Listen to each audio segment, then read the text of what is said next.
Everyone, in this video, I'm going to be showing you how you can access your hard drives and SSDs and add new ones so that you can have more storage and how to see their health. So to begin, open up the file manager and I'm going to be showing you guys what they are. So as you can see, for me, I only have one drive, which is the local disk C, 42 gigabytes of free storage at the moment. So these are the ones. Unfortunately, you can't add any from here.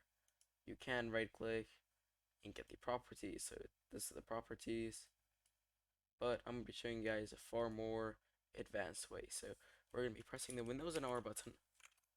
From there, you simply want to write disk mgmt.msc spelled just like this.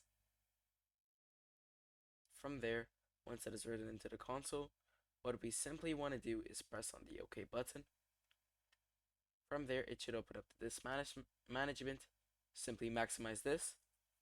And once you do, as you can see, we have this 0 and this 0 partition 4. So generally, this is how to see your partitions. As you can see, 222. So this is the healthy recovery partition, 509, and this is the healthy EFI system partition. So as you can see here, we can see that it's a healthy boot page file crashed on basic data. So it's this one. So that's pretty much it. If you wanna like calculate it, you simply gotta go open up Google and just get the converter. So that's it for this video.